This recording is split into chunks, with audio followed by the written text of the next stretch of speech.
सुख करता दुख हरता वार्ता विघ्नाची नुरवी पुरवी प्रेम कृपा जयाची सर्वांगी सुंदर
विज्ञस्वराट तेरे ब्रह्मदाय आदि कवये गुह्यन्ति सूरय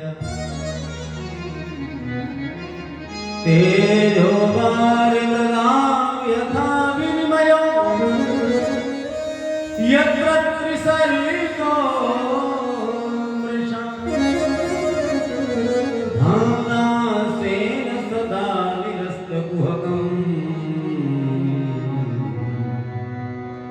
सत्यं परं धीमहि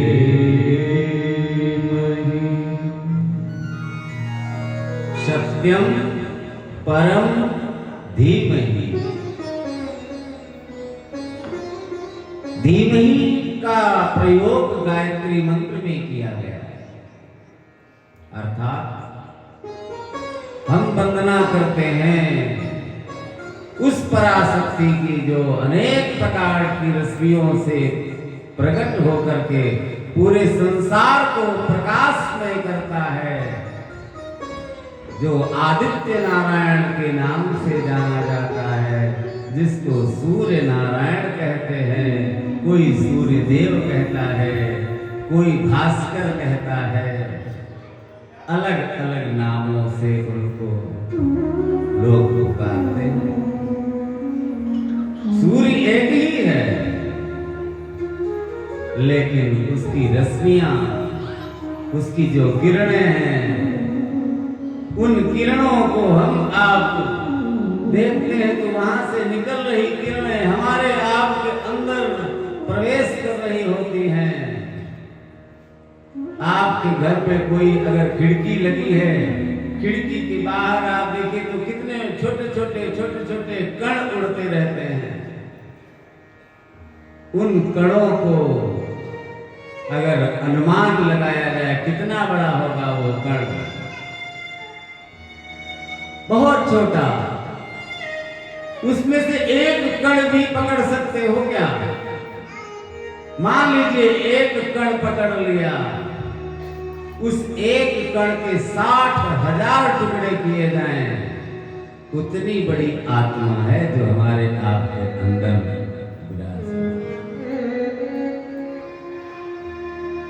उतनी बड़ी आत्मा जब निकल जाती है ये शरीर से तो खाली पिंजड़ा पड़ा रह जाता है, जब हंसा इसमें से उड़ जाता है।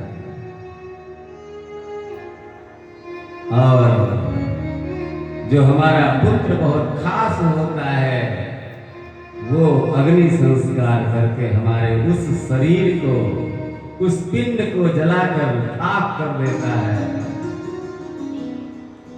कहते हैं कि फिर बहुत से संस्कार होते हैं,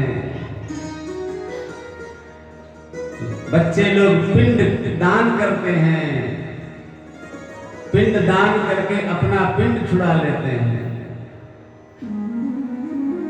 कर डाला हमने तो गया श्राद्ध कर डाला, हमने तो पिंड दान कर डाला, हमने तो 4 बार बद्री नारायण कर डाला, हमने तो वहां 4 बार कल्पवास कर डाला, हमने तो वहां पर ये भंडारा कर डाला।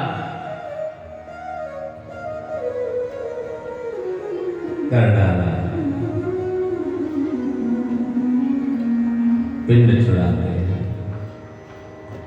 वास्तविक जो जीवन का स्वरूप है वो कितना बड़ा है और कितना मधुर है, उसको हमको आपको उन सभी कणों को जोड़ करके एक दिव्य स्वरूप का निर्माण करना है, जो परमात्मा की इच्छा शक्ति से पालित होता है और उन्हीं के द्वारा उसका सभी प्रकार से रक्षण होता है। और वही परमात्मा जब चाहते हैं तब उसका लय हो जाता है, अपने स्वरूप में जो प्रतिष्ठित कर लेते हैं। भगवान स्वयं हिरण्यगर्भ हैं और ऐसे हिरण्यगर्भ भगवान को अलग अलग रूपों में हम आप देख सकते हैं। भगवान श्री वेदव्यास जी जब इस ग्रंथ का निर्माण करने के लिए तैयार हुए, कहते हैं कि वंदना किसकी की जाए?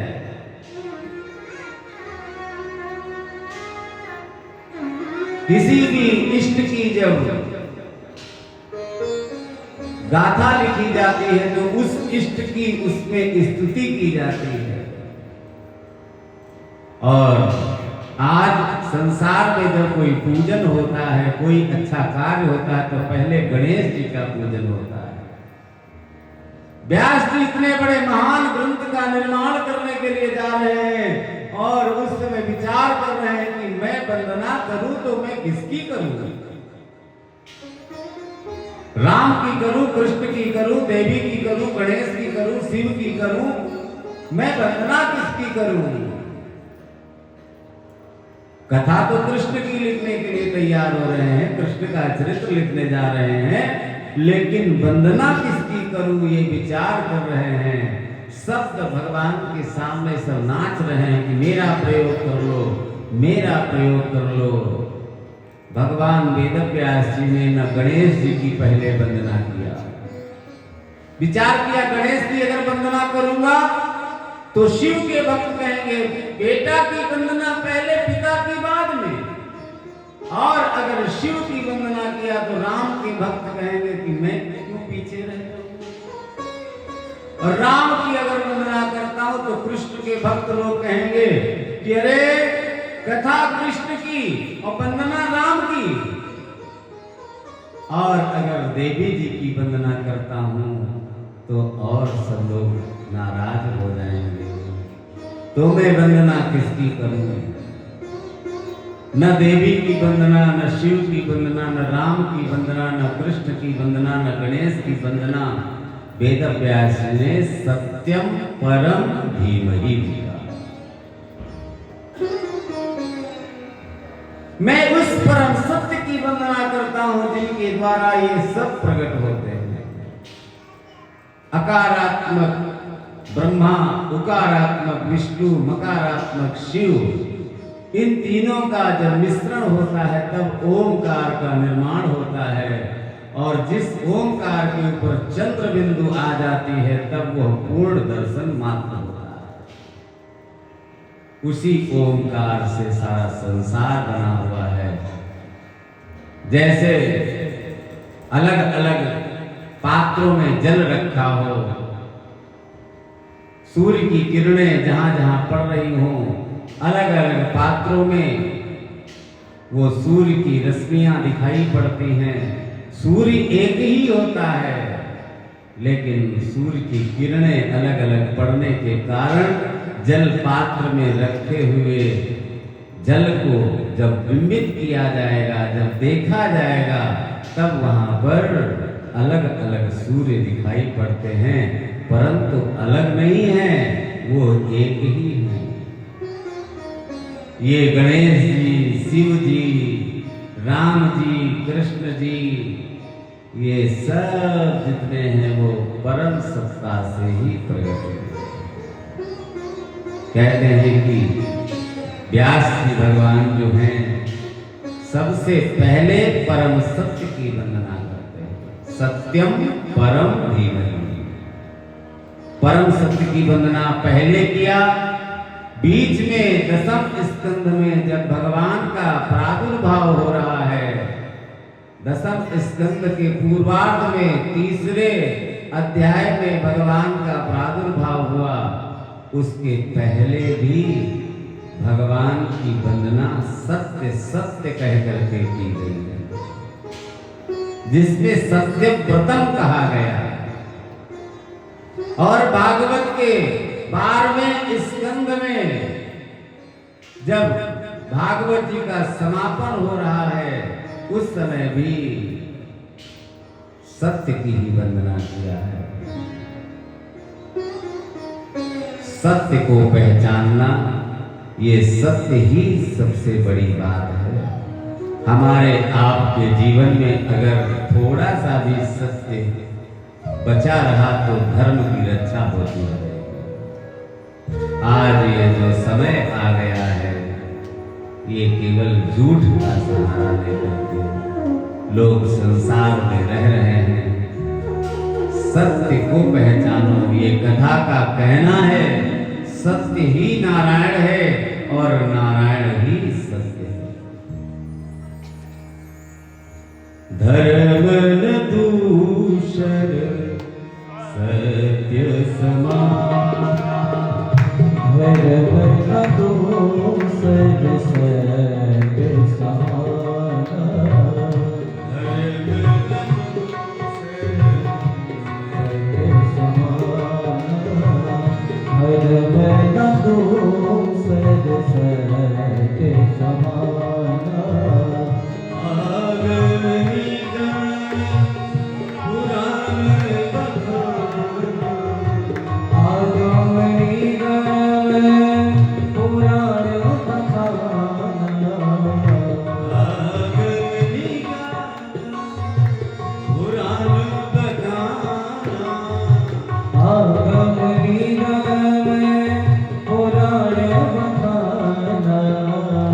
धर्म न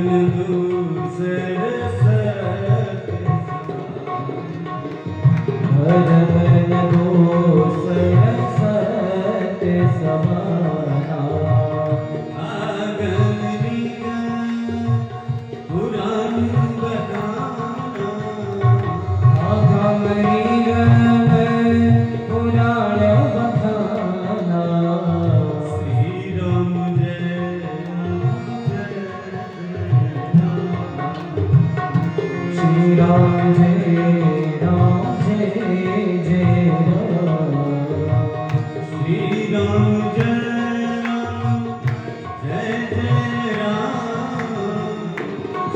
राम जय राम जय जय राम।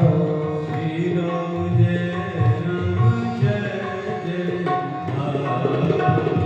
श्री राम जय राम जय जय राम। नहीं असत सम पातक कुंजा, नहीं असत सम पातक पुंजा। नहीं असत पातक सब कुंजा। नहीं असत सम पातक पुंजा। असत्याग परा अधर्मो, असत्य से बढ़कर के कोई भी गलत कार्य नहीं है। और धर्म को सत्य रूप में, सत्य के बढ़कर के कोई भी और कार्य नहीं हो सकता। आज तो भागवत की कथा को सुनने के लिए महान में कलावा मांग लेते हैं और बैठ करके फिर कथा सुनते हैं, लेकिन मोबाइल जैसे आता वैसे ही असत्य बोल देते हैं। बोलो राधे राधे।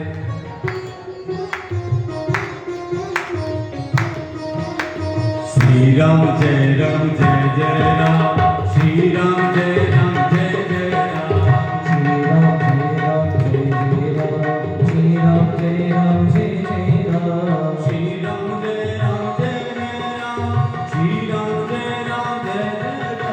श्री राम जय राम जय जय राम। श्री राम जय राम जय जय राम। श्री राम जय राम जय जय राम। श्री राम जय राम जय जय राम। धर्म प्रवृत्ति कैत्र गोत्र कर्मो,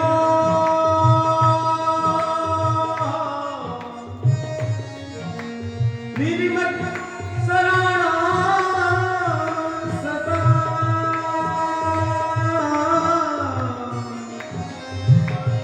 वेद्यं वास्तवम् अत्र वस्तु शिवदम्। त्रावत्रयो मूलम्। श्रीमद्भागवते महामुनिकृते किं वा परे ईश्वरः।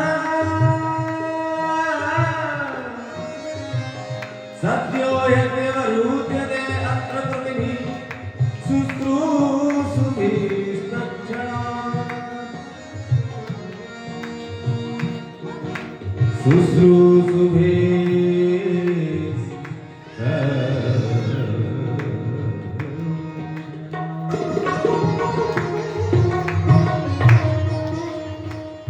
भागवत में परम धर्म का निरूपण जो किया गया है, कहते हैं कि शिवम कल्याणी ददाति शिवदम। ये कथा जो है कृष्ण की कथा कल्याण को करने वाली है और हमारे आपके अंदर जो ताप है उन तापों को समाप्त करने वाली है। जो महात्म्य बताया गया तापत्रय विनाशाय श्री कृष्णाय वयं नमः, उसी को प्रथम स्कंद में भी दूसरे श्लोक में व्यास जी संक्षिप्त वर्णन उसका करते हुए कहते हैं तापत्रयोन उन्मूलन। तीनों प्रकार के जो ताप हैं, दैहिक दैविक भौतिक ताप, ये कैसे निकले? दैहिक दैविक और आज का तो सबसे खतरनाक भौतिक।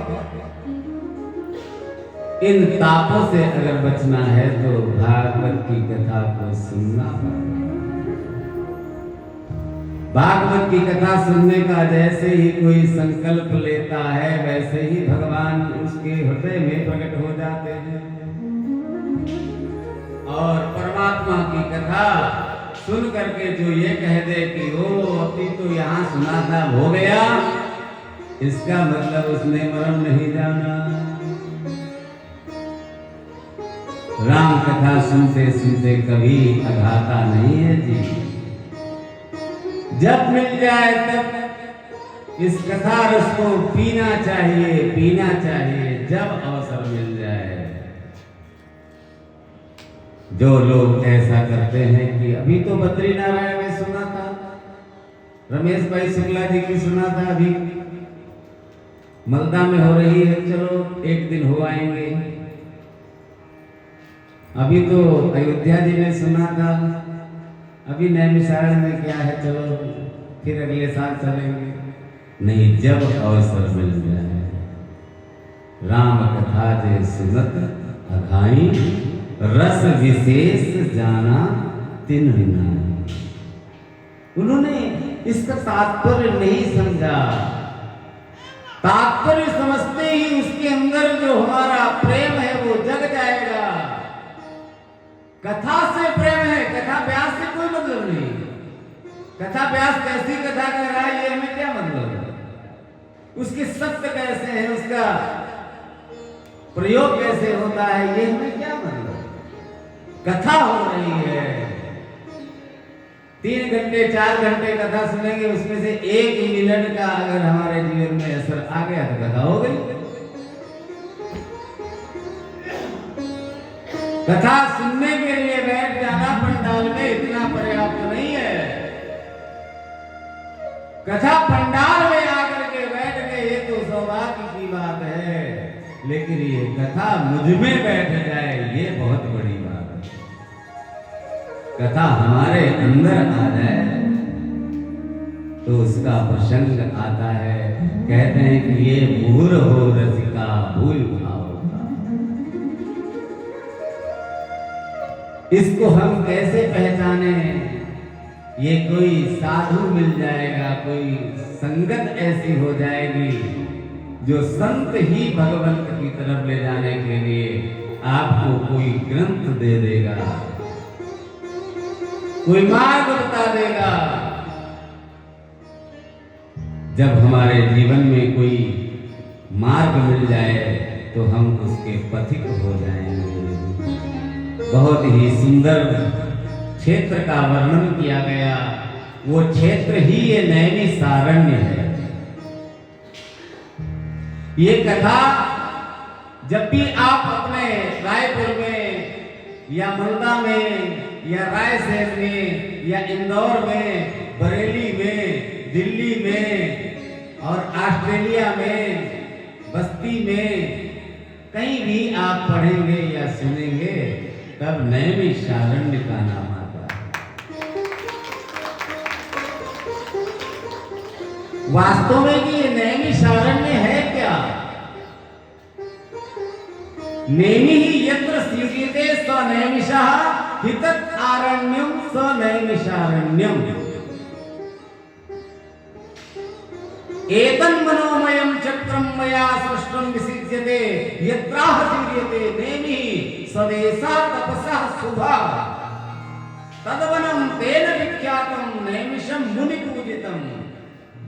ब्रह्मा जी ने मनोमय चक्र को उत्पन्न करके भेजा था। वही चक्र 14 भुवनों में भ्रमण करते करते एक आरण्य में प्रवेश करता है, जो आरण्य ये नैमिषारण्य वर्तमान में हम आप जान रहे हैं और सौभाग्य से जहां कथा सुन रहे हैं, यही वो आरण्य है जहां पर 14 भुवनों में भ्रमण करने के बाद में वो चक्र आकर के स्थित हुआ और उसकी नेमी जो है वो शीर्ण हो गई। उसी के कारण ये नैमिष हुआ। और आरण्य का मतलब है, बोलो ना, जंगल। और नैमिष, नेमी कहते हैं सेंट्रल ऑफ व्हील, जो पहिए का बीच का केंद्र धुरा होता है, जिसके ऊपर पहिया नाचता है, उसी को संस्कृत में नेमी कहते हैं। और ये नेमी ही यहाँ पर शीर्ण हुई। शीर्ण का मतलब गिरना। नेमी यहाँ पर गिर गई, उसके गिरने के कारण ही पृथ्वी फट गई और पृथ्वी फटने की वजह से इसमें से जल की धार बहुत तेज से निकली। ऋषि लोग भयभीत हो गए, डर गए। अरे अरे, हे पितामह रक्षा करो, रक्षा करो, त्राहिमाम त्राहिमाम। ब्रह्मा जी हंस पर बैठकर यहाँ आए, ऋषियों को शांत किया और कहा कि रुक जाओ, शोर मत करो, व्यग्र मत होना, चिंता मत करना। बोले अरे प्रभु, आपके द्वारा छोड़ा गया जो चक्र था उससे पवित्र भूमि का संज्ञान तो हो गया, लेकिन ये भूमि जो है ये जलमग्न हो जाएगी, तब हम समस्त ऋषिगण जब तक पूजा पाठ कैसे करेंगे। ब्रह्मा जी ने कहा डरो मत, जो काम पिता नहीं कर सकता है वो काम माता कर सकती है, तुम घबराओ नहीं, भयभीत मत हो। इसी आरण्य में एक देवी जो लिंग धारणी है वो गुप्त रूप से तपस्या कर रही है, तुम सब आराधना करो। आराधना में प्रसन्न होकर के मां ललिता प्रकट हो गई। जो श्रीमद् देवी भागवत है उसमें वर्णन आया है, पापानां नाशिनी रुद्री धारिणी ललिता पुनः तम चक्रम धारयामास चक्रतीर्थ ततो अभवत्। पापों को नाश करने वाली मां ललिता नाम की देवी, ललिता जो लाल लाल होकर के प्रकट हुई, इसलिए हे ललिता हे अम्बा कह करके ऋषियों ने उन्हें पुकारा। मां ललिता ने प्रकट होकर चक्र की शिखा को पकड़ करके स्तंभित कर दिया, वही ये तीर्थ नैमिषारण्य बन गया। कथा तो बार बार सुनते हो, लेकिन नैमिषारण्य की अगर कथा हम सुनाएं अभी तो 7 दिन तो नैमिषारण्य की कथा में ही निकल जाएंगे। 7 दिन केवल नैमिषारण्य, इतनी बड़ी कथा है। केवल नैमिषारण्य में क्या क्या हुआ, नैमिषारण्य में इतने ऋषि मुनि क्यों बैठे हैं, इसी की जानकारी 7 दिन चलती रहेगी कथा। आप लोग कहोगे अरे पंडित जी आगे क्या हुआ, अरे पंडित जी कृष्ण जन्म कब होगा, फिर 56 भोग हम लोग कब करेंगे बरेली वालों, हाँ गिरिराज जी की पूजा कब करेंगे, फिर रुक्मिणी मंगल कब होगा महाराज जी, अभी तो नैमिषारण्य की ही कथा चल रही है। इतनी कथा है नैमिषारण्य की, इसके लिए बहुत समय लगता है। संक्षिप्त आज हमारे बड़े भाई साहब ने उतने समय पूछा था, इसके लिए थोड़ी एक लाइन हमने कहा कि चलो आपके बीच रख देता हूँ ताकि आपको पता तो चल जाए। दिल्ली वालों को तो पता चल गया 10 साल से आ रहे हैं कि नैमिषारण्य क्या है, चक्रतीर्थ क्या है, ललिता देवी क्यों जाते हैं, क्यों गोमती नदी पे जाते हैं, क्यों देवालयों में जाकर के हम कुछ दान पुण्य करेंगे और आप दान पुण्य करके चले जाओगे, फिर बाद में उसका यश जो है लोग हमारे पास गाएंगे आकर के।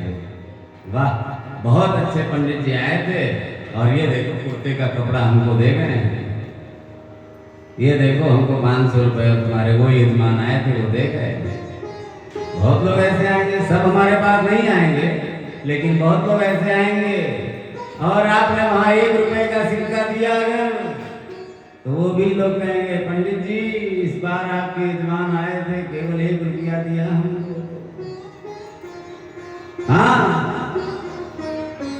आप कहीं की रिपोर्ट हमसे मांगो हम यहीं बैठे बैठे देंगे, आप घूम के आओ कहीं भी, लोगों को पता चल जाता है क्या भंडारा चल रहा है। वाह चकाचक बढ़िया, खीर पूरी हलवा लड्डू सब कुछ बढ़ रहे हैं और दक्षिणा भी खूब मिल रही है। तो यही यश और कीर्ति, मैंने आपको कई बार ये बात बताई और लोग आते हैं हमसे कहते हैं, यहाँ ऐसे ऐसे भी लोग बैठे हैं जो विद्यालय में जाकर के उनके स्टोव में मिट्टी का तेल भरवाते थे जब गैस सिलेंडर नहीं थी, अभी तो गैस भी डलवा देते हैं और उनको राशन भी दे आते हैं, कपड़े भी दे आते हैं। हमको तो यहाँ देंगे आकर के 500 रुपये 1000 रुपये तो दिखाएंगे कि हम 1000 दिए हैं, 500 दिए हैं, 100 दिए हैं, लेकिन गुप्त भी दान बहुत कर जाते हैं जो लिफाफा में बंद है, पता नहीं चलेगा, गुप्त दान। जो करने वाले होते हैं वो लोग भी यहाँ पर बैठे हुए हैं, जो दान करते हैं। कल ही हमको एक माता जी दे गई गुप्त दान, एक कागज में लटके हुए ऐसे और एक ऊपर से लगी हुई 1 लाख रुपया। जब गिना तब पता चला, नाम भी नहीं पता है हमें। गुप्त दान। अभी बरेली मंडल की तरफ से आज का प्रसाद है, शाम को जो प्रसाद लगेगा, नाम नहीं पता है लेकिन पैसा देंगे। आज का भंडारा हो चुका है, कल का भंडारा होगा, परसों का भंडारा होगा, ऐसे होता है। परमात्मा की जो कथाएं कहीं भी सुनी जाएंगी, लेकिन नैमिषारण्य का नाम उनमें सबसे पहले है। अच्छा, बहुत बड़ी बड़ी कथाएं आप भले न सुनते हो, अपने घर में न पढ़ते हो, लेकिन कभी कभी सत्यनारायण व्रत कथा तो सुनते होंगे। कितने लोग सत्यनारायण व्रत कथा सुनते हैं? गिनती गिन लेना जरा, 4, 5, 6, 7। तारकेश्वर जी महाराज तो सुनाते ही हैं, सब सुनते हैं। एक बार धीरे से ताली बजा दो, ज्यादा जोर से मत बजाना। और जब सुनते हैं तब नैमिषारण्य का नाम आता है, लेकिन फिर भी नहीं जान पाते कि नैमिषारण्य क्या है। नैमिषारण्य वो है तीर्थानाम उत्तमम तीर्थम क्षेत्राणाम क्षेत्रमुत्तमम तत्रैव नैमिषारण्ये सौनकाद्यास्तपोधनाः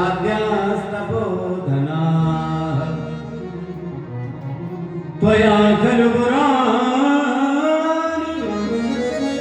सीतिहासानि चानघा आख्यातान्यप्यधीतानि धर्मशास्त्राणि याञ्चत। सूत जी महाराज से श्री शौनकादि ऋषि मुनि कहते हैं कि आप हमें वो कथा सुना दीजिए जो हमारे मन में प्रश्न चल रहे हैं। उन प्रश्नों में वैसे तो बहुत प्रश्न हैं, लेकिन 6 प्रश्न ऐसे हैं जो बहुत ही महत्वपूर्ण हैं। यहाँ से कथा आरंभ हो रही है। 6 प्रश्न जो किए गए हैं उनका ही उत्तर श्री सूत जी महाराज ने ऋषियों को माध्यम बनाया। उन ऋषियों में 88,000 ऋषि लोग नहीं बोल रहे हैं। ऋषि बोलने वाले केवल 2 हैं, एक सौनक जी और दूसरे सूत जी, और सभी ऋषि मुनि बैठे हुए हैं। अभी क्या होता है कि अगर 10 लोग बैठे हुए तो 10 लोग महाराज जी ये बताओ, महाराज जी पूरी बात नहीं बता पाए, तब तक महाराज जी ये बताओ, इसलिए प्रश्नोत्तरी खत्म। महाराज जी ये नहीं हुआ, महाराज जी वो नहीं हुआ। कभी ये सोचो कि महाराज जी 4 बजे सुबह उठ करके नित्य कर्म करके और रात में 12 बजे तक जगते हैं, वो अपना निजी समय कब व्यतीत कर पाएंगे, आराम कब कर पाएंगे? कभी ये भी विचार करो। महाराज जी के पास कितने काम होंगे, ये भी कभी विचार करो और स्वयं का संतुलन बना करके चलो। 6 प्रश्न इसीलिए किए कि अगर पहले प्रश्न में ही कल्याण हो जाता तो दूसरा नहीं करते, और दूसरा अगर नहीं तो तीसरा, और तीसरा नहीं तो चौथा। इसलिए लगातार 6 बातें कह दिया भगवान के समझे। सूत जी के सामने सबसे पहले कहा मानव धर्म जो कहा जाता है, उसमें मानव धर्म में परम धर्म क्या है, आप हमको ये बता दीजिए। दूसरी बात पूछ लिया सूत जी महाराज से कि आप हमको ये बता दीजिए कि किस देव की आराधना करनी चाहिए। और तीसरे में बताया कि आप हमको ये बता दीजिए कि भगवान जब अजन्मा है तो फिर ये राम और कृष्ण के रूप में जन्म क्यों लिया? चौथी बात में बताया कि कोई कोई कहता है कि भगवान के 10 अवतार हैं और कोई कोई कहता है कि 24 अवतार हैं। इसमें सही बात कौन सी है? 10 अवतार, 10 अवतार। भागवत में 24 अवतारों का वर्णन है। पांचवी बात पूछी, वक्ता वो श्रेष्ठ नहीं होता है जो बात को छोटी या बड़ी बना करके प्रस्तुत कर दे। वक्ता कौन श्रेष्ठ होता है? छठी बात पूछी, भगवान जब अपनी लीला को संपन्न करने के लिए कृष्ण के रूप में अवतार लेते हैं तो ये पृथ्वी का भार उतारने के लिए जब कहते हैं कि हम स्वयं अवतार लेंगे, धर्म की स्थापना के लिए भगवान जो अवतार लेते हैं उसमें धर्म जो है वो भगवान से जब दूर होता है, भगवान चले जाते हैं तो ये धर्म किसकी शरण में जाता है? धर्म अकेला पड़ जाता है। अब आजकल धर्म, हम आप तो धर्म कर रहे हैं, देखिए यहां पर कोई ऐसा नहीं है जो अधर्म कर रहा है, ना आप कर पाएंगे। ये भी एक बात लिख लीजिए आप। आपके द्वारा इस भूमि में कोई भी कर्म किया जाएगा, वो कर्म का फल 4 गुना मिलना तय है। आप चाहे जहां इसको लाभ कर लीजिए, कहीं भी इसको चाहे दिमाग की डायरी में नोट कर लीजिए और चाहे हस्तलिखित कोई पुस्तक में नोट कर लीजिए और चाहे फोन में आप फीड कर लीजिए। जो कुछ भी यहां करोगे आप एक गाली दे दीजिए किसी को, हमको दे दीजिए, वहीं बैठे बैठे दे दीजिए और चाहे उधर निकल करके जाइए और वहां एक गाली दे दीजिए।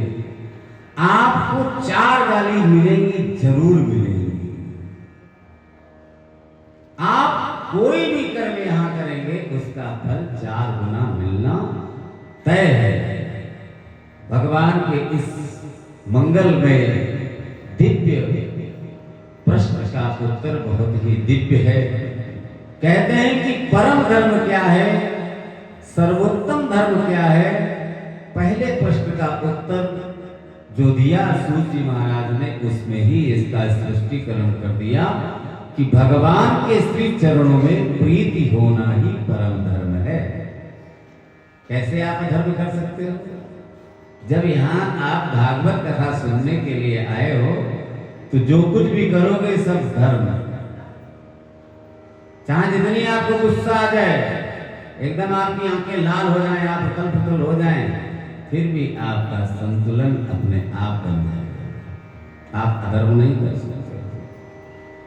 कृष्ण के चरणों में प्रीति होना, कन्हैया का हो जाना, उनके चरणों में प्रेम होना, यही निष्काम भक्ति है और यही निष्काम प्रेम है और ये प्रेम ही सर्वोत्तम धर्म है।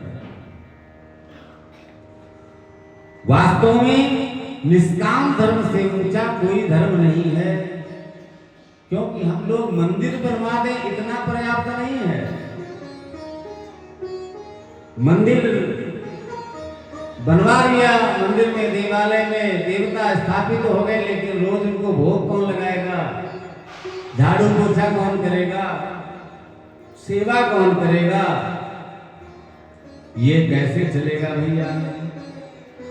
इसलिए लोग उसके नाम पहले बागान करते थे, खेती करते थे, लगा देते थे, ये मंदिर में इतना भाग लगा है, जो भी सेवा पूजा करेगा।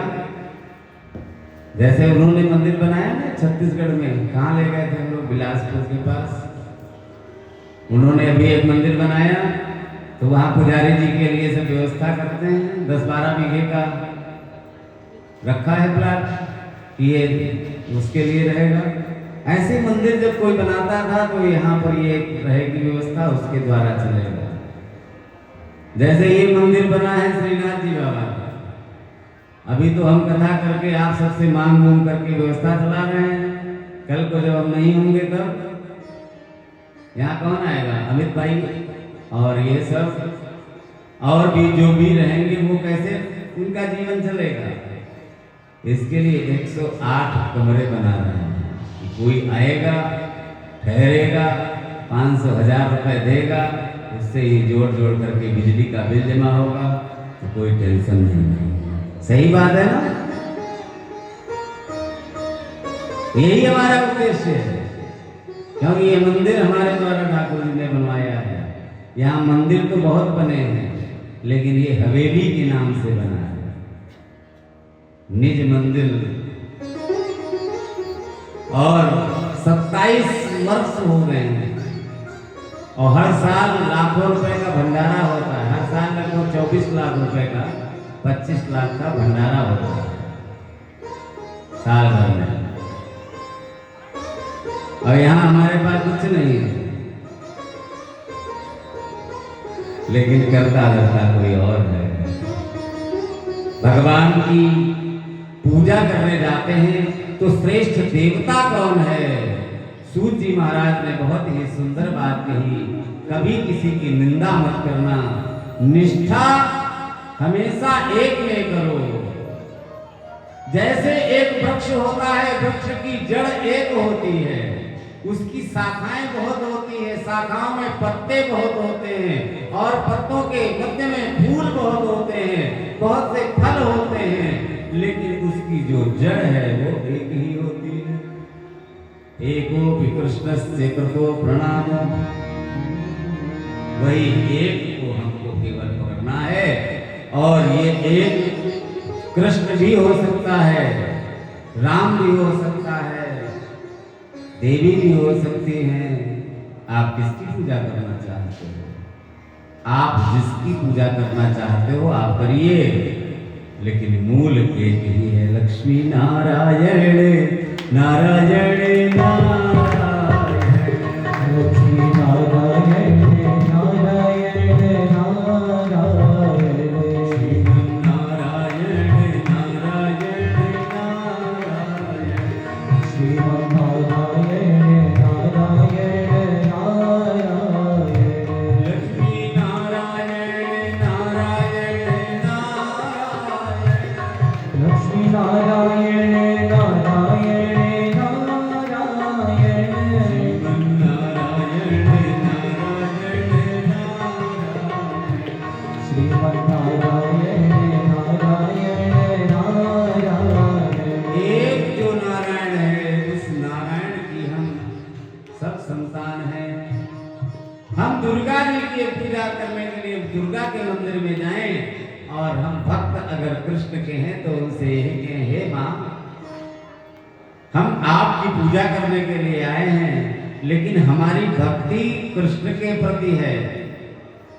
आप हमें आशीर्वाद दीजिए कि हम कृष्ण की सेवा में सदा रत रहे, शिव जी को जल चढ़ा रहे हो और अभिषेक कर रहे हो, 2 घंटे 2.5 घंटे आप उनके पास बैठ करके और नमक चमक बढ़िया अभिषेक कर रहे हैं, रुद्राष्टाध्यायी का पाठ हो रहा है। आप अगर भक्त राम जी के हैं तो भोलेनाथ की जब प्रार्थना हो तब भोलेनाथ से कहिए, प्रभु सावन के महीने में हमने आपका अभिषेक करवाया है और इस अभिषेक का जो फल है, हम चाहते हैं कि हमारी भक्ति राम जी के चरणों में हो। बस हो गया। हम तो पेवर पुष्टि मार्गी हैं। अब ये जो YouTube के माध्यम से बाहर बैठे हुए लोग हैं, उनको भी एक बात कहना चाहते हैं कि हम तो पुष्टि मार्गी हैं, हमारा धर्म सनातन है, संप्रदाय पुष्टि मार्ग है और भक्त हम कृष्ण के हैं। आराध्य हमारे श्रीनाथ जी बाबा हैं और व्यास गद्दी आश्रम में मैं जन्म पाकर के धन्य हुआ, ऐसे पिता की संतान बन करके जो स्वयं भागवत मर्मज्ञ 18,000 श्लोक कंठ में विराजमान, और मैं शिव जी के पास भी जाता हूँ। राम जी का भी मंदिर हमारे यहाँ है, राम अयोध्या में प्रकट तो बाद में हुए। बड़े गौरव के साथ मैं कहता हूं, राम पहले नैमिषारण्य में प्रकट हुए और जहां प्रकट हुए वहीं मैं भी प्रकटा हूं। मेरा भी जन्म स्थान यही है। राम भगवान पहले यहां प्रकट हुए। भगत वत्सल प्रभु प्रकट जो शब्द कहा गया वो यही के लिए कहा गया। भगत वत्सल प्रभु कृपा निधाना विश्ववास प्रगटे भगवाना। रामचरितमानस के बालकांड में 141 दोहे के बाद में ये कथा जो प्रसंग निकलता है, जिसमें भगवान राम प्रकट हुए। प्रकट तो यहाँ ब्रह्मा विष्णु और महेश कई बार हुए। विधि हरिहर तप देखी अपारा, मनु समीप आए बहुबारा। बहुत बार आए नैमिषारण्य में, और नैमिषारण्य कहीं और नहीं, इसी आश्रम में भगवान आए। भगवान राम अयोध्या में प्रकटे सबने जाना, लेकिन उसके पहले नैमिषारण्य में प्रकट हुए। तो मैं तो राम के पास भी जाता हूं, और मेरे पिताजी के आराध्य श्री हनुमान जी महाराज हैं, जो प्रत्यक्ष चारों युग प्रताप तुम्हारा, चारों युगों के प्रसिद्ध श्री हनुमान जी महाराज हैं। उनके पास भी जाता हूं, और व्यास जी की गद्दी पे मैं पैदा हुआ हूं, तो वहीं की तो खाता हूं, वहीं का हमारा नाम है, यश है, कीर्ति है। आज जो कुछ भी है व्यास जी की कृपा से, तो व्यास जी की भी पूजा करता हूं, उनकी भी आरती उतारता हूं। लेकिन जो मैं करता हूं वही आपको भी कहता हूं। ऑस्ट्रेलिया में बैठे हुए, अमेरिका में बैठे हुए, लेस्टर में हो, चाहे आप कहीं भी किसी भी देश में हो, और हमारे इस कथा पंडाल में आप बैठे हो, लेकिन हमारे आराध्य भगवान श्री कृष्ण ही हैं। सेवा सबकी करता हूँ, महाप्रभु जी की भी सेवा करता हूँ, वहां का भी मैं मुखिया जी हूँ। और व्यास गद्दी आश्रम में ये सभी देवी देवताओं के मध्य में खेल करके, पढ़ करके, विद्या को अध्ययन करके, ग्रहण करके, साधना करके, बहुत सी तपस्याओं को एकत्रित करके उस पुंज प्रकाश के द्वारा आज कई देशों में धर्म की जय जयकार हो रही है, और उसके माध्यम से सब जगह जगह घूमने को अवसर मिलता है। तो ये सब आज मैं आपको इसलिए बता रहा हूं कि भगवान की पूजा सबकी करो, लेकिन निष्ठा एक में रखो। एक के साधे सब सधे, सब साधे सब सधे। अगर आप जा रहे हो, रास्ते में देवी जी का मंदिर पड़ रहा है, तो आप हाथ जोड़ लीजिए, नमस्कार कर लीजिए, प्रणाम कर लीजिए। तो इस प्रकार से कोई कट्टर चाहे जितना हो, लेकिन कहते हैं कि गीता में भगवान ने अर्जुन को माध्यम बना करके बताया है कि अनन्याश्चिन्तयन्तो मां ये जना परिपास्यते तेषां नित्याभियुक्तानां योगक्षेमं वहाम्यहम्। LIC जो कंपनी है, उसने ये इतना ही ये 4 श्लोक छापा है अपने कार्ड में, योगक्षेमम वहाम्यहम्। वो कहते हैं हम गारंटी लेते हैं आपके योगक्षेम की। भगवान ने पहले ही कह रखा है। तो भगवान श्री कृष्ण ने जो कुछ भी कहा है उसको हम लोग पालन करेंगे, और भगवान श्री राम ने जो किया है, देखिए दोनों में अंतर है, जबकि अंतर इन दोनों में कोई नहीं, वो एक ही है। लेकिन भगवान श्री कृष्ण जो कह रहे हैं उसका पालन करना है और भगवान श्री राम जो कर रहे हैं उसका पालन। मर्जी आपकी है, आपको करना क्या है, मर्जी आपकी है। सात दिन कथा सुनने ही और सुनने के बाद परिवर्तन लाना है कि नहीं लाना है, ये भी मर्जी आपकी है। आपको अगर इस कथा से कुछ लेना है तो ये लेना है कि अनन्यता से गोविंद का चिंतन करना है और दृष्टि एक के अलावा किसी में नहीं होनी चाहिए। दृष्टि एक में हो, गोविंद ही हमें अगर दिखाई पड़ जाए तो समझ लेना कि गोविंद की कृपा हो। तीसरा प्रश्न सौनक जी महाराज ने सूत जी से जो किया, कहते हैं कि भगवान का नाम अजन्मा है तो प्रभु कैसे जन्म लेते हैं। सूत जी महाराज कहते हैं कि भगवान जन्म नहीं लेते हैं, भगवान तो अवतार लेते हैं। कब अवतार लेते हैं? जब जब धर्म का ह्रास होने लगता है, हानि होने लगती है, असुर लोग बढ़ जाते हैं, तब तब भगवान को अवतार लेना पड़ता है।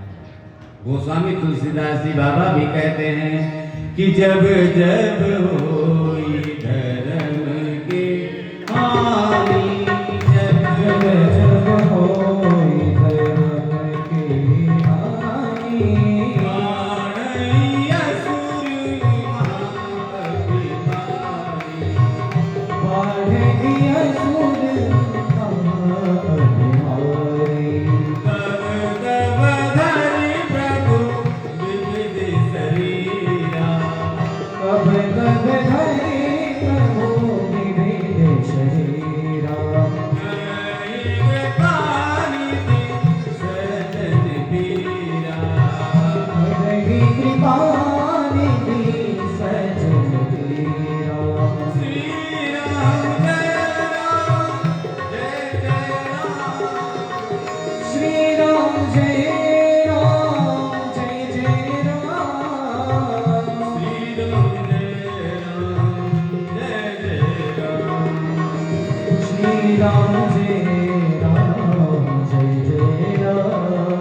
इसी प्रकार भगवान के अवतार होते हैं तो अवतारों में 24 अवतारों का वर्णन किया गया है। पहला अवतार जो होता है वो सनत, सनंदन, सनातन, सनत कुमार के नाम से अवतार होता है। ये अवतार ब्रह्मचर्य का अवतार है। हमारे आपके जीवन में अगर ब्रह्मचर्य है तो हमारे आपके ऊपर तेज बढ़ता चला जाएगा, और ब्रह्मचर्य नहीं है तो ये मुख में जो प्रकाश है ये धूमिल हो जाएगा और निस्तेज हो जाएगा ये शरीर। दूसरा अवतार 12 भगवान का होता है, तीसरा नारद का और चौथा नर नारायण के रूप में भगवान अवतार लेते हैं। कपिल का अवतार होता है, दत्तात्रेय अवतार होता है, यज्ञ भगवान का अवतार होता है, ऋषभ देव का अवतार होता है, और कहते हैं कि प्रभु जी पृथु के रूप में भी अवतरित होते हैं। मत्स्यावतार होता है, भगवान के कच्छप अवतार की कथा का वर्णन हुआ, धन्वंतरी अवतार हुआ, और मोहिनी रूप में भगवान जब अवतरित हुए उसके बाद भगवान का नरसिंह रूप में अवतार। कहते हैं कि नरसिंह भगवान का अवतार हुआ, वामन भगवान का अवतार हुआ, परशुराम जी का अवतार हुआ, और एक अवतार हमारे आराध्य श्री वेदव्यास जी भगवान का हुआ, जिनको व्यासाय विष्णु रूप आए। विष्णु जी, हमारे विष्णु जी तो यही बैठे हैं। तो भगवान जो विष्णु के रूप में है वही व्यास बन करके आए, और उसके बाद भगवान श्री राम का अवतार हुआ, बलराम का अवतार हुआ, और मेरे कन्हैया का अवतार हुआ, हरि अवतार हुआ, हंस अवतार हुआ, और बुद्ध अवतार हुआ, और एक अवतार अभी बाकी है। 24वां अवतार अभी बाकी है, जो भगवान का अवतार कल्क के रूप में होगा। कहते हैं कि विचार करना कि ये सब अवतार इतने भगवान ने लिए, इनके कारण बनते चले गए। इन अवतारों की सब अलग अलग कथाएं हैं। कहते हैं कि जीवन में जब भी कोई कष्ट आता है तब हम भगवान को पुकारते हैं। अभी जैसे कोई एक छोटी गाड़ी आपके पास से निकले और एकदम टच करके निकल जाए, एकदम टच पास से, और आप बच जाए तो आपके मुंह से क्या निकला है? ओ मम्मी, ओ माँ। और यही एकदम से ट्रक निकल जाए पास से तो बाप रे बाप, बच गए। गाड़ी दोनों, एक छोटी गाड़ी निकली, सब निकलती चली गई, अब एक बड़ी गाड़ी निकली, बाप रे बाप। तो जहां छोटा कष्ट आता है वहां मां याद आती है, बड़ा तब फिर पिता याद आता है। भगवान के अवतार बहुत होते हैं।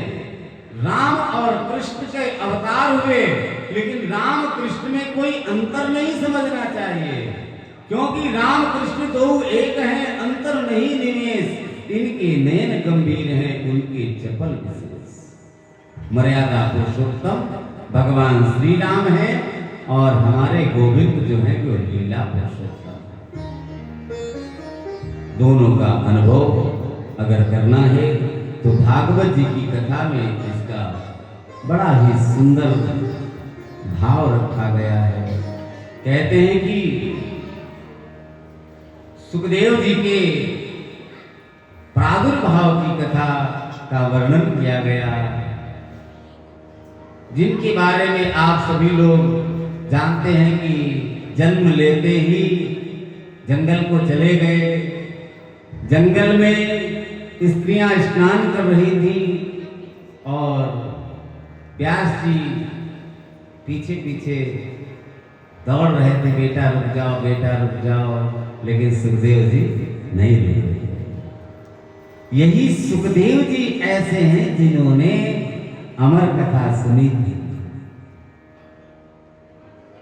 क्योंकि एक बार की बात है, मां ने जिद कर दिया भोलेनाथ से और कहा कि हमको अमर कथा सुनाओ, अमर कथा सुनाओ। भोलेनाथ ने कहा अमर कथा? बोले हाँ, अमर कथा सुनना है। बोले क्यों? क्योंकि आप अमर हैं और मैं मर जाती हूँ। बोले ये बात आपको कैसे पता? बोले हमको पता है। नारद जी आए थे एक बार कैलाश पर्वत पे। नारद जी जहां जाते हैं वहां थोड़ी बहुत तो चिंगारी छोड़ ही देते हैं। नारद जी ने देवी जी से कहा कि माते प्रभु जी कहाँ हैं? बोले होंगे कहीं तपस्या में लीन होंगे। माता हमको लगता है कि प्रेम आपका और उनका कुछ कम है। ऐसी बात नहीं है, वो बहुत हमको चाहते हैं। ऐसा नहीं है, आपको चाहते हैं। आपको अपने पास कितनी देर रखते हैं? बोले जितनी देर हम बैठना चाहें उनके पास बैठ सकते हैं, बातें कर सकते हैं, कई कई साल बैठे रहते हैं। बोले आपको तो हटा देते हैं, लेकिन जो उनके गले में माला पड़ी हुई है उस माला को कभी नहीं उतारते हैं। तो इसका मतलब आपसे ज्यादा माला को प्रेम करते हैं। और इतना कह करके बीड़ा बजाया, श्रीमन्नारायण नारायण नारायण, चले गए। इधर भोलेनाथ से जिद किए बैठी हुई है देवी जी कि वो प्रेम का जो सूत्र है वो हमारी तरफ से ज्यादा कहीं और आपका बंधा हुआ है क्या? बोले ना, बोले नहीं, आपको हमें बताना पड़ेगा कि आप अमर हैं और मैं मर जाती हूँ। बोले हाँ भाई हाँ, आप मर जाती हो और जितनी बार आप मर जाती हो उतनी बार हम तुम्हारे मूड को काट लेते हैं और वही सर्प जो है वो हमने माला बना लिया है, इसीलिए ये लंबा होता चला गया और आज इतना लंबा हो गया है। बोले अच्छा, मैं मर जाती हूँ और आप नहीं मरते हो? अरे देवी, मेरे पास अमर कथा है, मैं तो अमर हूँ, मैं कभी नहीं मरूंगा। अच्छा, वही कथा मुझे सुननी है, मुझे तो सुननी है कथा, मुझे तो सुनाओ। देवी जी ने जिद कर दिया। देवी जी की जिद के आगे भोलेनाथ जी भी झुक गए। कहा अच्छा ठीक है, हम आपको अमर कथा सुनाएंगे, लेकिन ये कथा के बीच बीच में आपको बोलना पड़ेगा, हूं करना पड़ेगा। छत्तीसगढ़ में जैसे होता है, छत्तीसगढ़ में कथा, हम तो कई बार जा चुके हैं कथा करने, तो कोई न कोई बोलता रहता है हाँ महाराज। पहले तो जब कथा हुई तो पहले हमने कहा कि ये कौन सा सिस्टम लग गई, ये तो बहुत पुरानी पद्धति है। लेकिन वहां एक कोई हाँ हाँ हाँ, लखन सिया रामचंद्र की जय। हाँ, देवी जी बीच बीच में बोलना पड़ेगा, हाँ ठीक है। अब भगवान ने त्रिशूल को आज्ञा दिया कि जाओ सभी जीवों को भगा दो। कैलाश पर्वत के सभी जीवों को त्रिशूल ने भगा दिया, लेकिन जब कथा शुरू होने वाली हुई तो डमरू बजाया, और जब डमरू बजाया तो जीव तो सब भाग गए थे, लेकिन एक अंडा रखा हुआ था, तोती का अंडा था, और वो अंडा डमरू की आवाज से नीचे गिर गया और गिरने से वो फूट गया। इधर कथा शुरू हो चुकी थी, पहले दिन की कथा, दूसरे दिन की, तीसरे दिन की, चौथे दिन की, अब महीना 2 महीना, अब भाई 12 साल तक कथा चलने वाली ही है अमर कथा। 12 साल अमर कथा। बीच में देवी जी को नींद आ गई, ये सो गई। उधर क्या हुआ, वो बच्चा, तोती का बच्चा, वो छोटा गुटुर गुटुर गुटुर बोलता बोलता अपने पट्टे पूत टे टे करने लगे। इधर कथा जब पूरी हुई, आंख खुली, भोलेनाथ की देखा देवी जी सो रही है। देवी जी सो रही है तो पूछा, देवी जी आप कब से सो रही हो? बोले मुझे तो 6 साल हो गए सोते। ओ 6 साल, तो फिर ये कथा किसने सुन लिया? बोले अब ये तो पता नहीं कथा किसने सुन लिया, लेकिन प्रभु आप कहते थे आपकी बस की नहीं, वास्तव में मेरे बस की नहीं है। आपको अच्छी अच्छी जगह पे नींद नहीं आएगी, लेकिन जैसे ही यहाँ कथा शुरू होने का समय होगा माता जी सोने लगेंगी।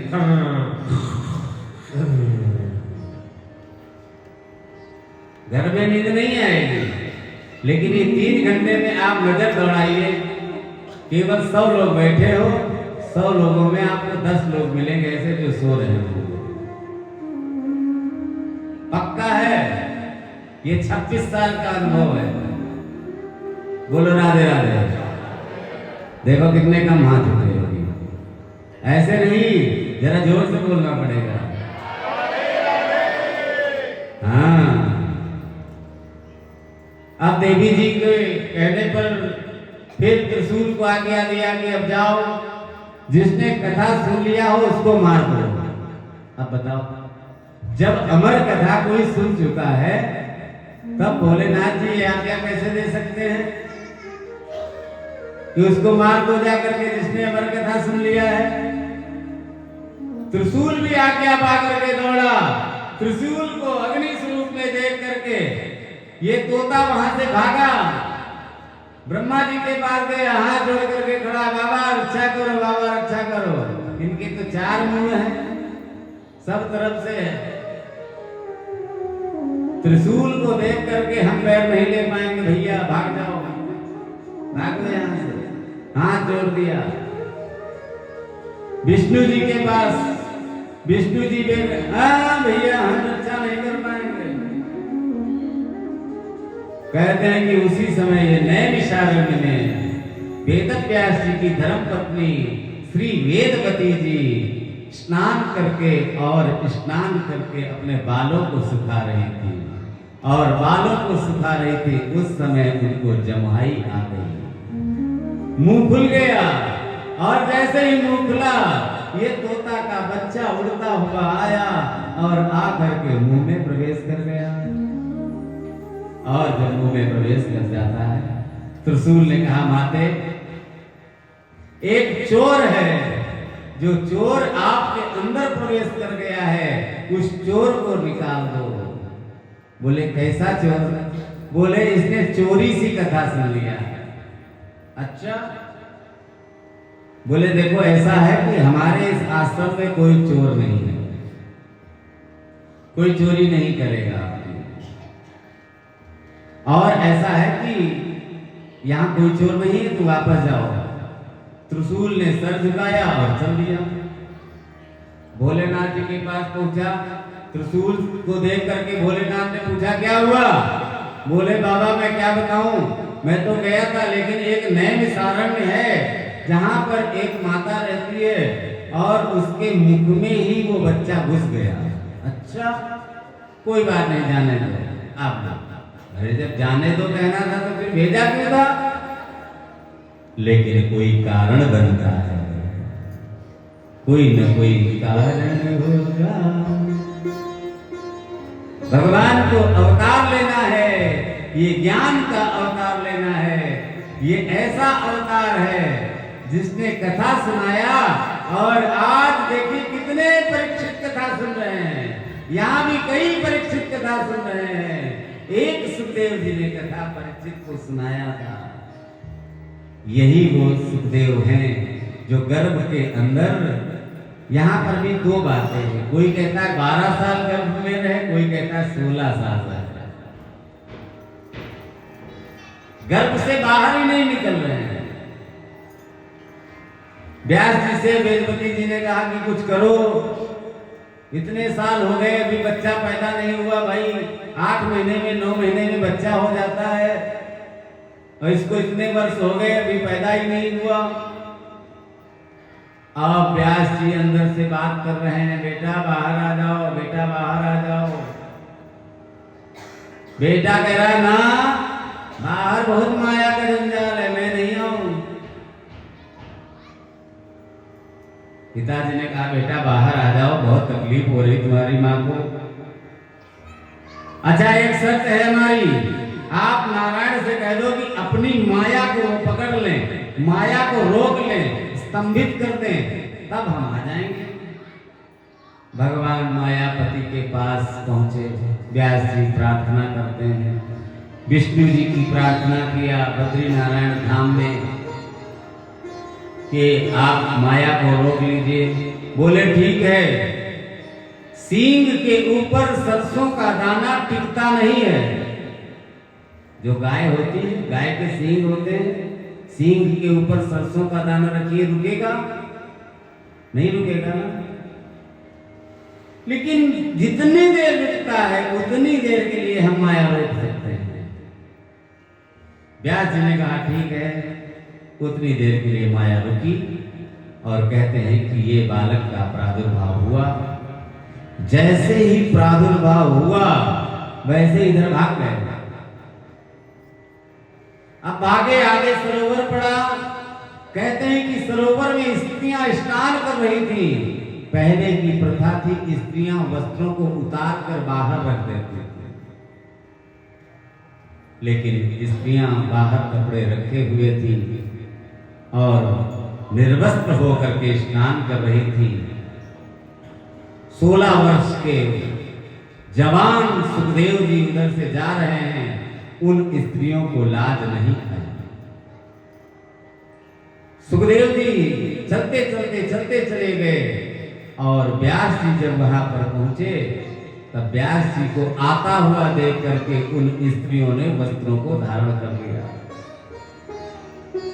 व्यास जी ने उन गोपिकाओं से पूछा कि मेरा जवान बेटा अभी इधर से गया, तुमने वस्त्रों को धारण नहीं किया, लेकिन मैं बूढ़ा, मुझे देख करके तुम्हें लाज आ गई, तुमने वस्त्रों को धारण कर लिया। बोले प्रभु आप बहुत ज्ञानी हो, आप बुजुर्ग अपने आप को कहते हो, लेकिन आप गृहस्थी हो, आप स्त्री और पुरुष के भेद को समझते हो। और ये जो आपका बालक है, ये कोई साधारण बालक नहीं है।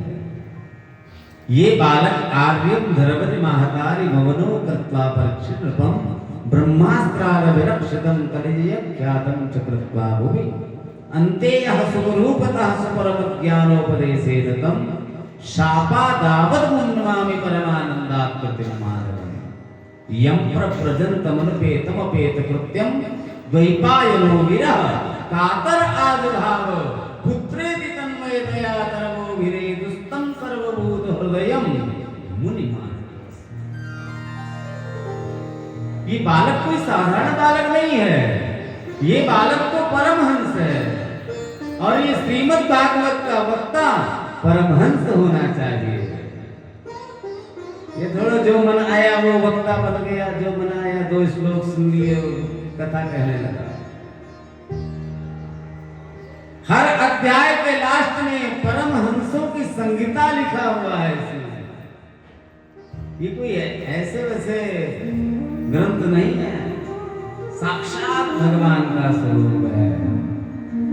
व्यास जी को उन गोपिकाओं ने कहा कि ये जो आपका बेटा है, आप बार बार कहते हो बेटा बेटा बेटा रुक जाओ, बेटा रुक जाओ, और आप रो रहे हो।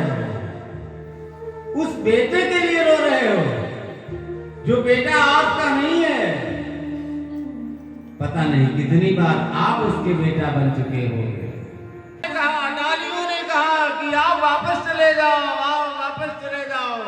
सुखदेव जी चलते चले गए, चलते चले गए।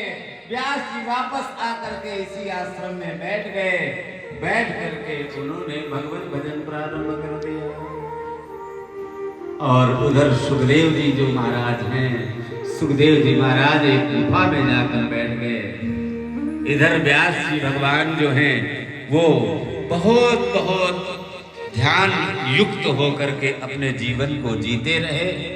और एक समय ऐसा आया, कहते हैं कि सुखदेव जी को श्लोक सुनाई पड़े, सुंदर सुंदर श्लोक। और ऐसे श्लोक शिष्य लोग सुनाते थे, वैशंपायन, अंगिरा, जैमिनी और पैर। जो सामवेदी शिष्य जैमिनी ऋषि हैं, वो बहुत अच्छा गायन में गाते थे। सुनाओगे तुम कथा कहां सुनाओगे? दोनों ने अलग अलग जवाब दिया। सूत जी महाराज ने कहा हमारी गुरु गद्दी नए विशारण्य में है, तो हम नए विशारण्य में कथा सुनाएंगे। सुखदेव जी ने इतनी सुंदर बात कही है जो आज 27 साल से मैं आप सबको बता रहा हूं कि पात्र जब कोई मिल जाए तो उसको देने में आनंद आता है। सत पात्रे विहितम दानम, ये कथा का दान है। आप सब पात्र हो, इसलिए ये कथा अंदर से निकलती चली जाएगी, ये निकलती चली जाएगी। आप 7 दिन कथा सुनो, चाहे आप 7 महीने कथा सुनो, चाहे आप साल भर कथा सुनो, ये कथा निकलती चली जाएगी। एक कथा से दूसरी कथा, दूसरी कथा से तीसरी कथा, तीसरी से चौथी कथा। इतनी कथाएं हैं कि भागवत को छोड़कर कहीं और जाने की जरूरत नहीं है। दृष्टांत कुशलो व धीरो व, वक्ता ऐसा हो जो दृष्टांत देने में कुशल हो, धीर हो, ब्राह्मण हो। भैया ये कथा हमको आपको बहुत कुछ दे सकती है। लेने वाला चाहिए। जितने भाव से आप लेना चाहोगे उतने भाव से ये कथा आपको मिलती रहेगी। क्योंकि भाव बिना बाजार में मिले न कजली मोल, भाव बिना हरि क्यों मिले, भाव सहित हरि मिले। जय जय राधा रमण हरि बोल, जय जय राधा रमण हरि बोल, जय जय राधा रमण हरि बोल।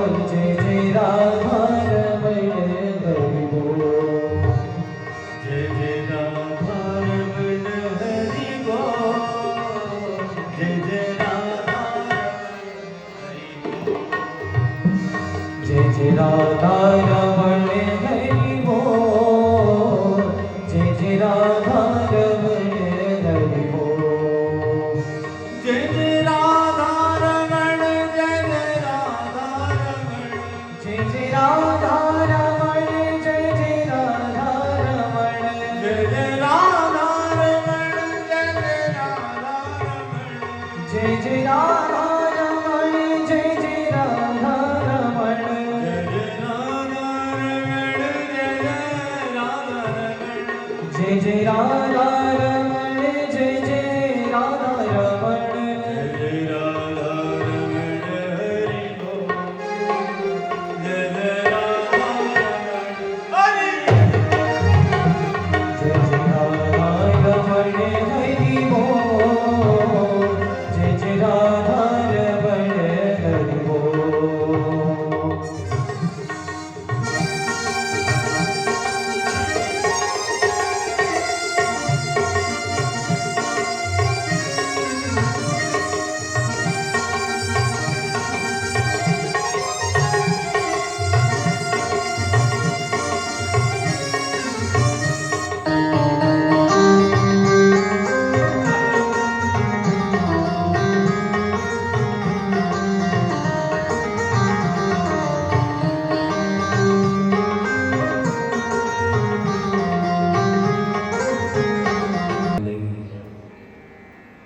वही है भाव।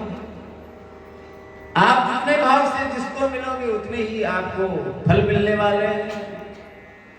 भाव से भगवान का जो भजन करता है उसको भगवान मिल जाते हैं। कहते हैं कि देवर्षि नारद जी जो हैं इनको भी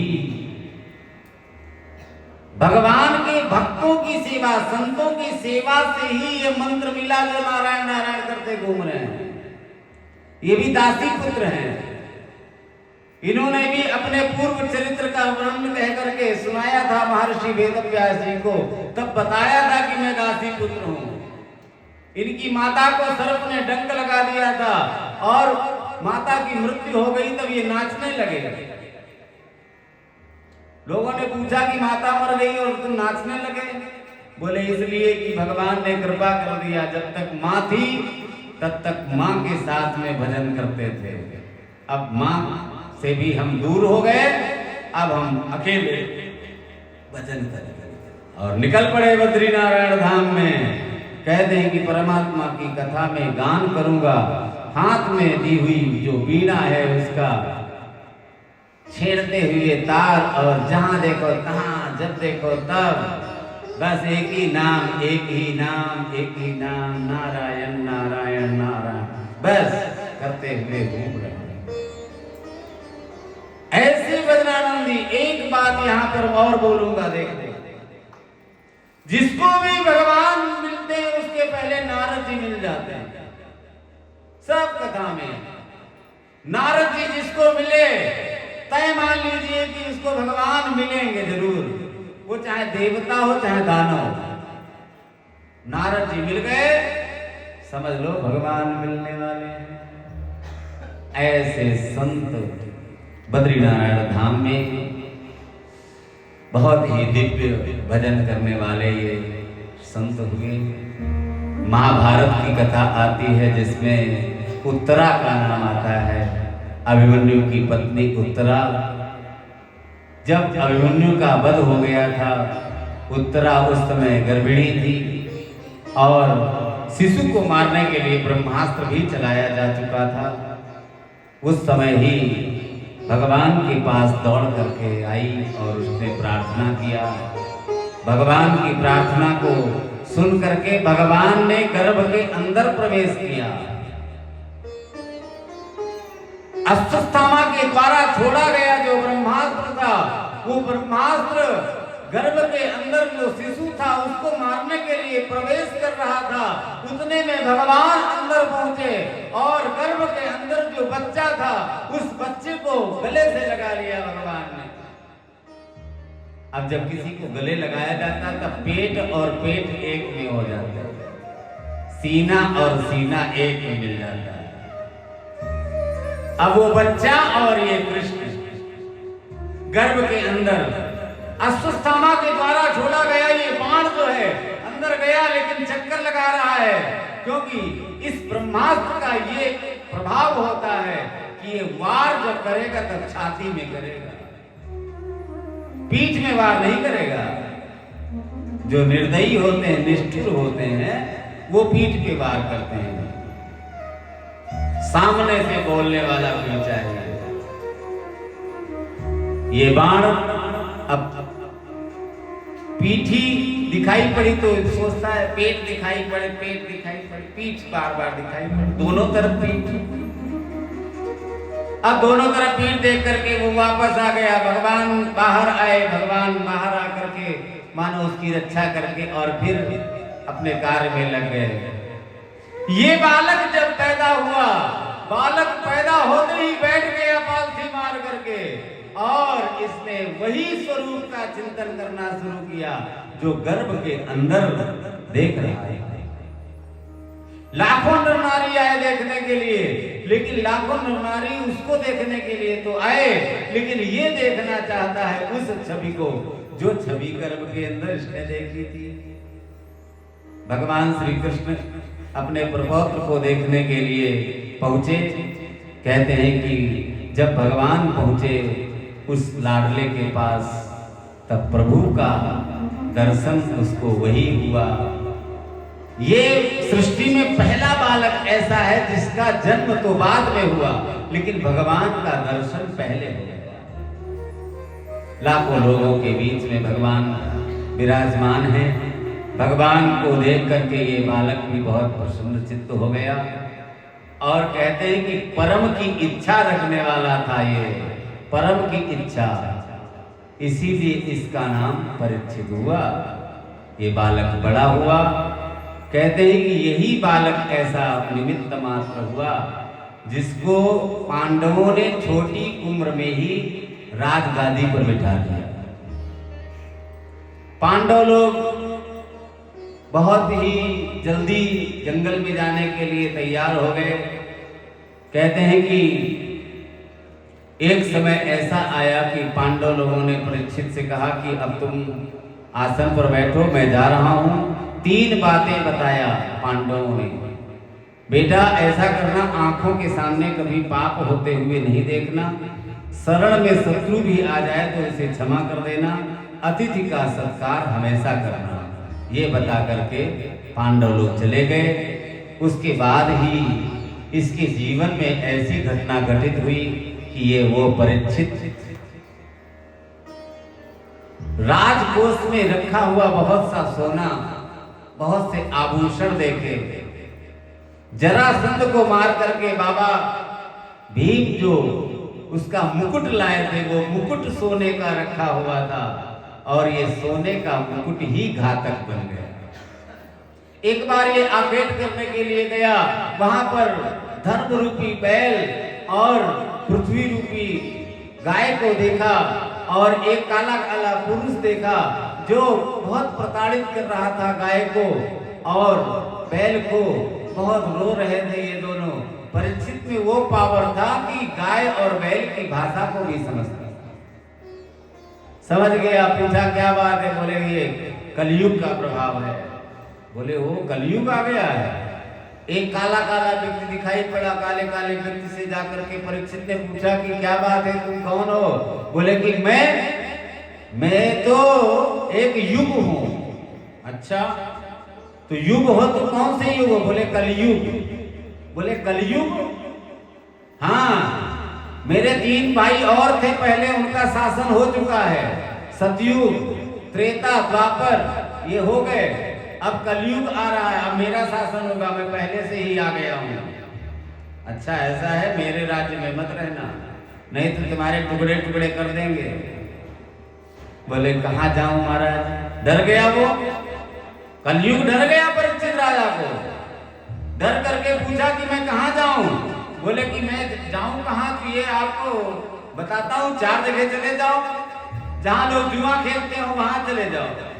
आज भी देखो जहां जुआ होता है, जुआ समझते हो, द्यूतपानम, जहां जुगाड़ लोग करते हैं, ताश पत्ते खेलते हैं और पैसा लगाते हैं, बहुत सी वस्तुएं लगा देते हैं, हार जीत होती है, वहां पर लोग, तो वो कलयुग का वास है। और दूसरा, स्त्रियां जहां मदिरा पी रहे हो, स्त्रियों के साथ लोग भ्रमण कर रहे हो ऐसे गलत विचारों के साथ में, वहां पर, और असत्य का जहां पर बोलबाला हो, जुआ में असत्य होता है, कैसे भी छलबल करके जीत लो। पीने वाला भी, अब कोरोना काल जब हुआ था तब पीने वालों के लिए पहले साधन खोला गया। हाँ, पहले बोले सबसे ज्यादा राजस्व उसी से आता है। पहले छानेंगे, खूब मस्त हो जाएंगे, फिर देखो उनकी बातें, उनसे बढ़कर कोई राजा नहीं है। हाँ, तब भूल जाएंगे कौन है। तो ऐसी जगह पे तुम रहो जाकर के, जहां लोग जुआ खेले, ताश खेले, पत्ते खेले, वहां तुम रहो। जहां लोग पिए वहां रहो। जहां स्त्रियों का दुस्संग करें लोग, अपनी स्त्री के साथ नहीं, दूसरों की स्त्री के साथ में दुराचार करें, वहां तुम रहो। अट्टशूला जनपदा दिवशूला द्विजातया कामिन्या केश शूलिन्य संभवन्ति कला भी हो, वहां रहो। बोले ये तो गंदी चीजें हैं, कोई एक अच्छी चीज बता दो जहां रहो, क्योंकि मेरा परिवार जो है वो बड़ा है। बोले अच्छा, तुम सोने में रहो, स्वर्ण में रहो। कौन सा सोना? जो अनीति के द्वारा कमाया गया सोना, उस सोने में तुम रहो। सोने में कह दिया। अब राजा परीक्षित का जो मुकुट सोने का है, वो तो सोने का मुकुट उसका निवास स्थान बन गया। बुद्धि बिगड़ गई। आखेट करने के लिए गया था, प्यास लगी, समीक ऋषि के आश्रम में गया। समीक के आश्रम में गया तो समीक को आवाज दिया, ऋषिवर, मैं परीक्षित तुम्हारे पास आया हूं, मुझे प्यास लगी है, मुझे पानी दे दो। परीक्षित की आवाज कानों तक जा ही नहीं रही समीक ऋषि के। समीक ऋषि तो ध्यानस्थ हैं, यम नियम प्राणायाम प्रत्याहार ध्यान धारणा समाधि, ये अष्टांग योग में समाधिस्थ हैं। और परीक्षित आवाज पे आवाज दे रहा है, ऋषिवर, नहीं आंख खोला। अब गुस्सा आ गया राजा को। परीक्षित ने वहीं पर पड़ा हुआ एक मृत सर्प, उसको धनुष की नोक से उठा करके, और जैसे माला पहनाया जाता है ऐसे ही माला पहना दिया, और माला पहरा करके हस्तिनापुर चला गया। परीक्षित तो हस्तिनापुर चला गया, लेकिन समीक का बेटा जो श्रृंगी है, श्रृंगी ऋषि के पास दौड़ते हुए बालक लोग पहुंचे। उन बालकों ने कहा कि अरे चलो, तुम्हारे पिता के गले में किसी ने सर्प डाल दिया है। परीक्षित को ये ध्यान नहीं रहा कि इसका बेटा हमको श्राप दे देगा। वो उधर गया, उसने मुकुट को उतारा, उसकी बुद्धि निर्मल हो गई, अफसोस करने लगा, विचार करने लगा। इधर समीक का बेटा जो श्रृंगी है, उसने हाथ में जल लिया और जल लेकर के मंत्र पढ़ा, और मंत्र पढ़ करके कहा कि आज के 7वें दिन वही सर्प जीवित होकर के उसको डंक मारे, उसके कारण उसकी मृत्यु हो जाए, जिसने भी हमारे पिता के साथ ऐसा अपमान करने का दुस्साहस किया। इधर दौड़ करके आया श्रृंगी, अपने पिता समीक के गले में पड़ा हुआ सर्प देख करके रोने लगा। अब समीक को अपने बच्चे की आवाज थोड़ी थोड़ी सुनाई पड़ी, कोई रो रहा है, कोई रो रहा है। समीक की आंखें खुली। समीक ऋषि की जब आंखें खुली तो अपने पुत्र को रोते हुए देखा, और जैसे माला उतार के हम लोग रख देते हैं, ऐसे ही वो मृत जो सर्प पड़ा हुआ था उसको उतार के नीचे रखा। और हर पिता अपने पुत्र के स्वभाव को पहचानता है। समीक ऋषि ने तुरंत पूछा, बेटा क्यों रो रहे हो? बोले पिताजी, मैं इसलिए रो रहा था कि आप तपस्या में लीन हैं और उसका दुस्साहस तो देखो। आपके गले में ये मरा हुआ सर्प डाल करके गया है। समीक को पूर्व वृत्तांत याद है कि मेरे बेटा जो है उनके पास बहुत बड़ा पावर है और मेरा बेटा क्रोधी भी है, गुस्से वाला है और गुस्से में आकर के कोई श्राप तो नहीं दे दिया? बेटा तुमने श्राप तो नहीं दिया? हाँ पिताजी मैंने श्राप दे दिया। अच्छा तुमने क्या श्राप दिया है? बोले मैंने ये श्राप दिया है कि आज के 7वें दिन उसकी मृत्यु हो जाए जिसने भी आपके साथ ऐसा व्यवहार किया है।